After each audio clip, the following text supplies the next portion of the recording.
smile turns into a wave. A wave turns into, "How are you today?" And before you know it, you've built a new community, one step at a time. This is how a walk becomes more than exercise. It becomes a lifeline, a ritual, a reason to get up in the morning. A reminder that even in older age, you are still seen, still valued, still connected. Because when two people walk together, they don't just share the path, they share the journey. The morning struggle. Every morning begins with a quiet test. For many seniors, it's not the sun that wakes them, it's the stiffness in their knees, the ache in their back, or the silent weight of the years pressing gently on their bones. The body no longer rises with ease. Movements that were once automatic, standing up, stretching, walking to the bathroom, now require focus, patience, and sometimes even courage. And yet, this is not weakness. This is the natural language of aging. The body slows down, but it hasn't given up. It's simply asking to be treated more gently, more consciously. Dr. Raymond Ellis, a geriatric physician who has worked with hundreds of older adults, puts it simply. One of the most frequent things I hear from seniors is, "I feel like my body locks up overnight," and that's real. It's a combination of reduced joint fluid, less nighttime circulation, and natural muscle loss. But what many don't realize is how powerfully the body responds to gentle, consistent motion, especially in the morning. That motion doesn't have to be extreme. It doesn't need equipment or a gym, just a walk. A slow, deliberate morning walk can awaken the body from its overnight slumber. It's like telling your joints, your heart, your brain, "I'm still here. I'm still moving. I'm still alive." But the struggle of the morning is not just physical. There's a psychological layer that's often unseen. For some, the morning is a reminder of loneliness, of another day past, of time that feels empty. Dr. Aisha Kumar, a senior psychologist who works closely with the elderly, reminds us, many older adults lose structure after retirement.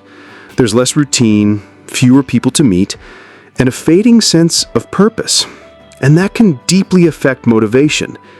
Establishing something as simple as a morning walk can become a powerful anchor, a reason to wake up, a ritual to look forward to, and a rhythm that tells the brain, "I belong to this day."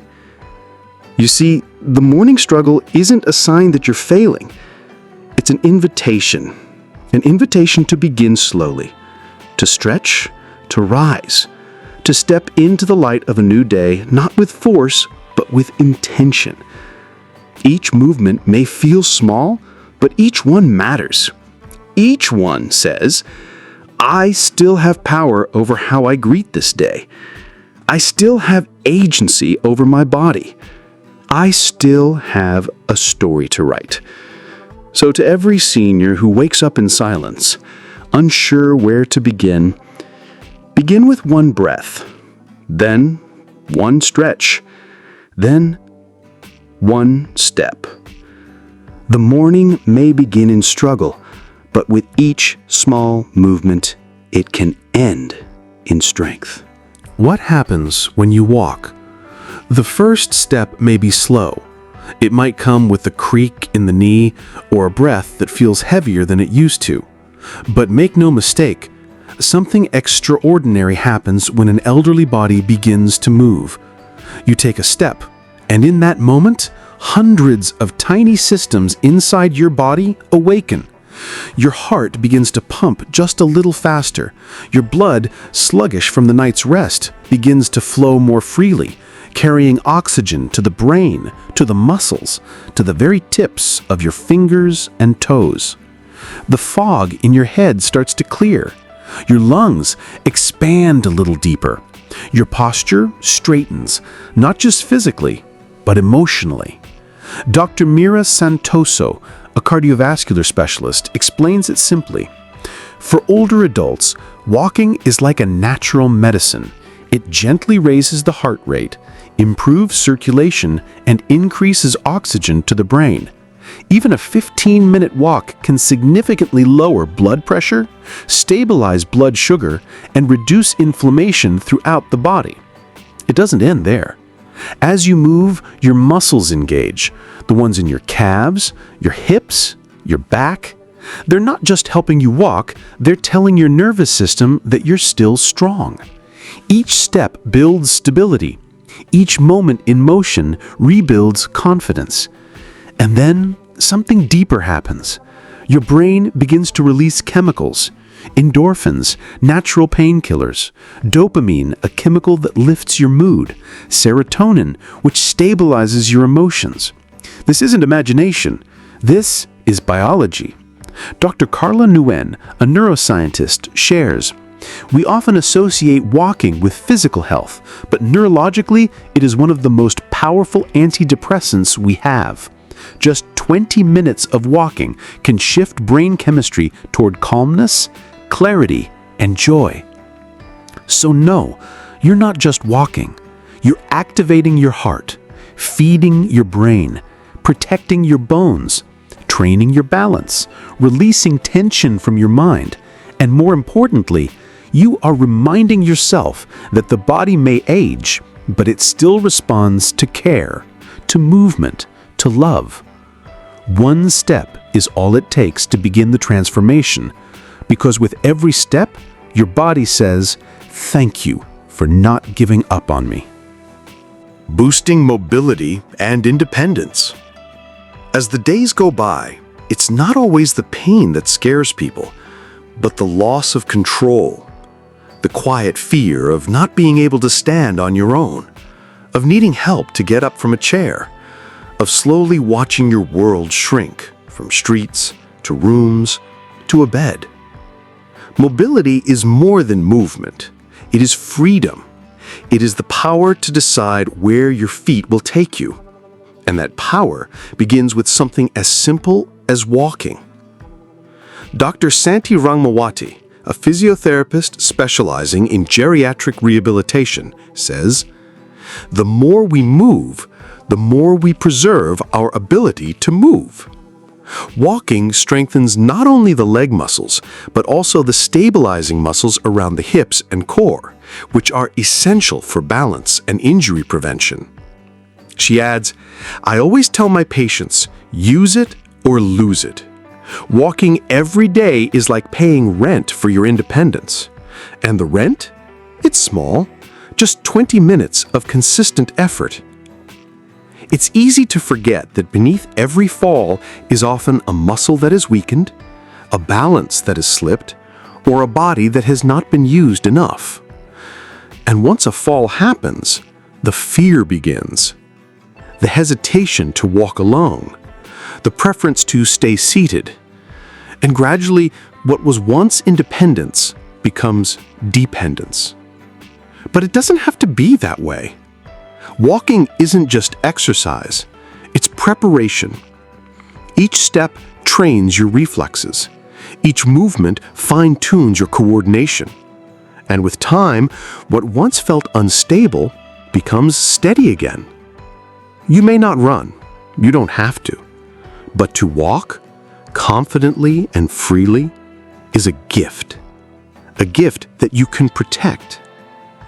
Dr. Santi continues, "I've seen patients in their 80s who, after just a few weeks of consistent walking, reduce their reliance on canes or walkers.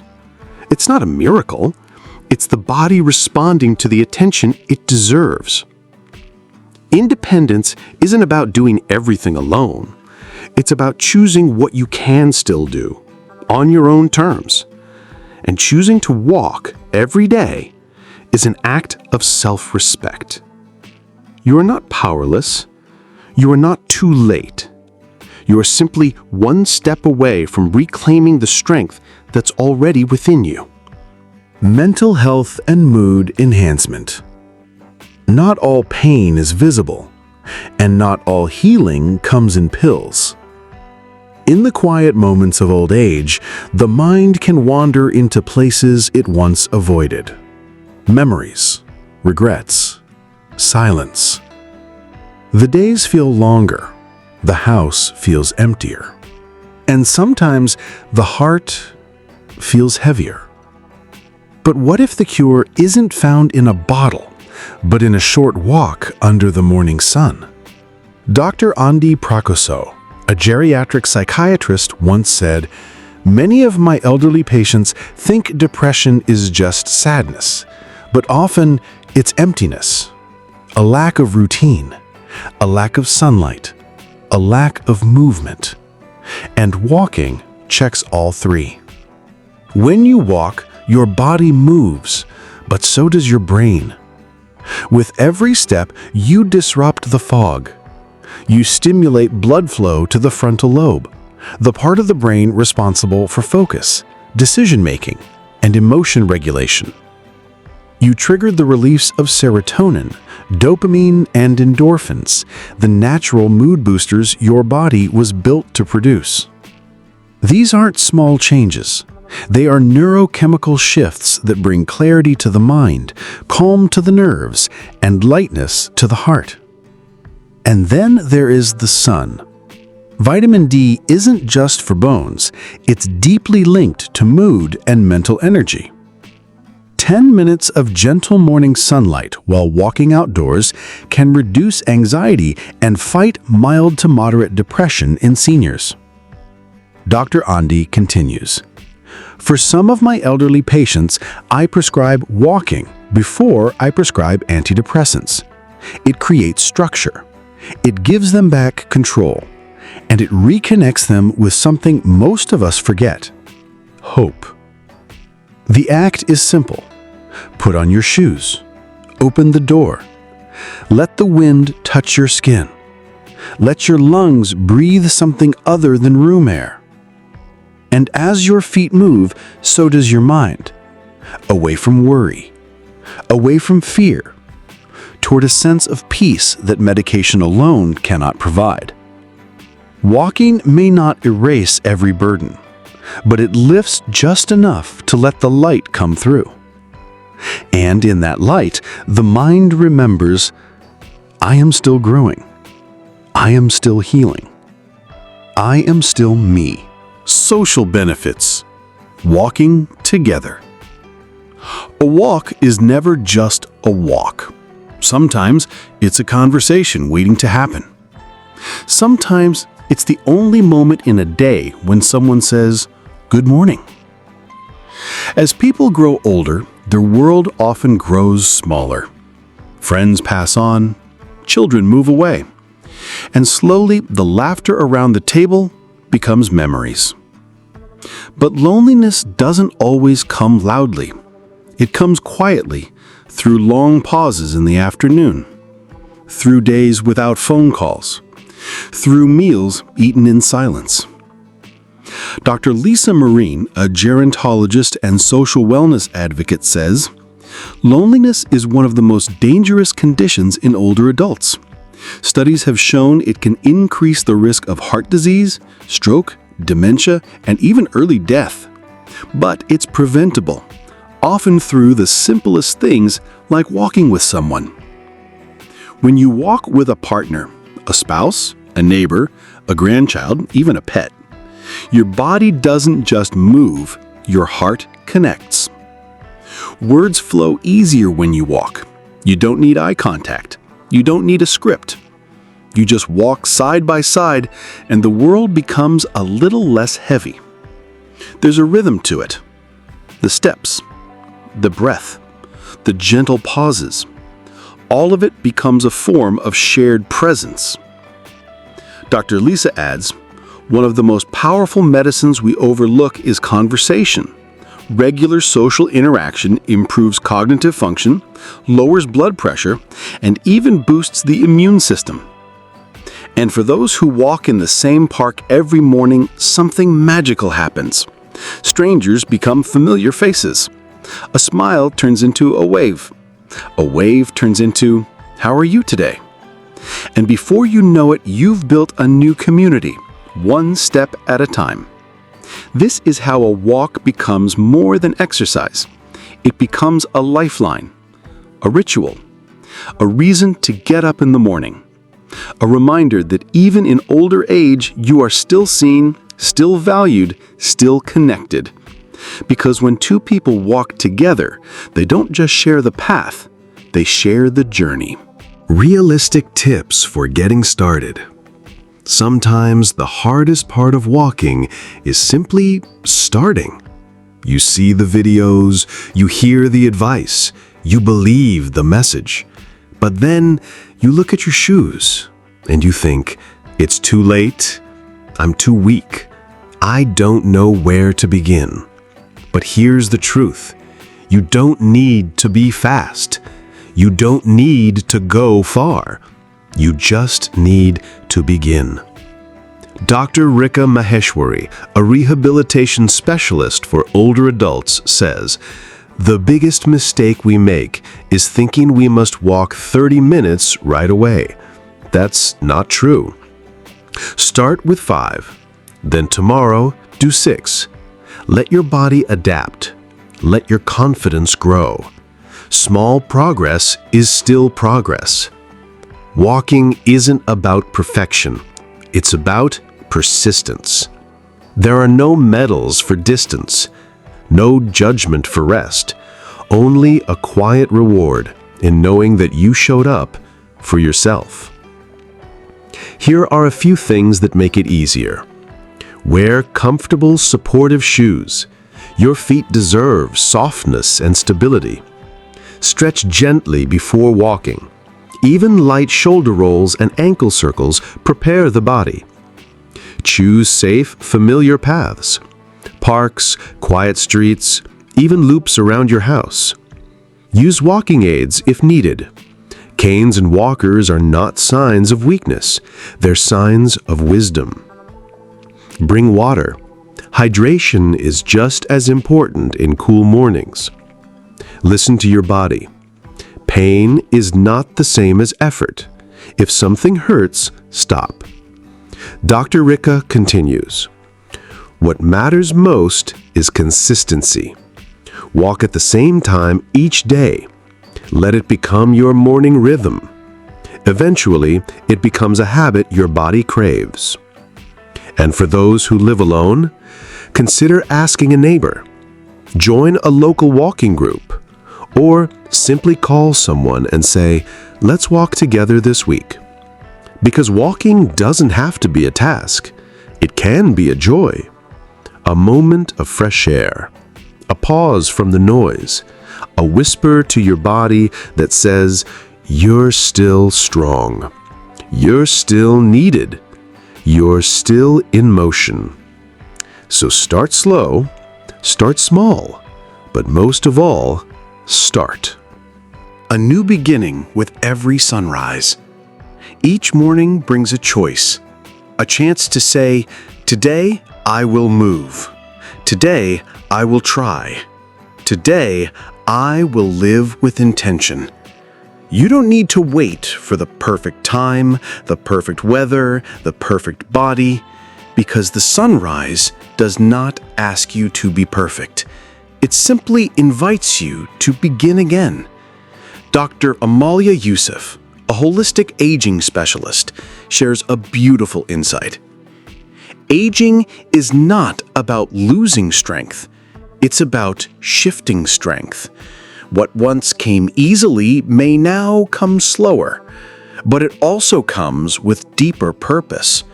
A morning walk at 70 has more power than a run at 30 because it's done with awareness, with gratitude, with heart. That is the power of walking in later life. You don't do it for medals. You do it to feel your heartbeat, to stretch your lungs, to remind yourself that you are still here, alive, capable, evolving. And over time, those simple walks do more than just strengthen your body. They bring back rhythm to your days. They build resilience in your mind. They return light to places that have felt dim for too long. It doesn't matter if your steps are slow. What matters is that you choose to step forward. Even a short walk is a declaration. I am not done. I still deserve movement. I still deserve joy. So when tomorrow comes and the sun rises again, may you rise with it. Not to chase speed, but to walk toward strength, toward peace, toward yourself. Because every sunrise is a new beginning, and every beginning can start with one simple walk. If this message touched your heart, share it with someone you love. Encourage them, walk with them, or simply send them this reminder. Your best years aren't behind you. They're waiting outside your door. Comment below with the words, "I'm walking forward," if you're ready to take the first step. Don't forget to subscribe and join us again tomorrow for another journey of strength, health, and hope.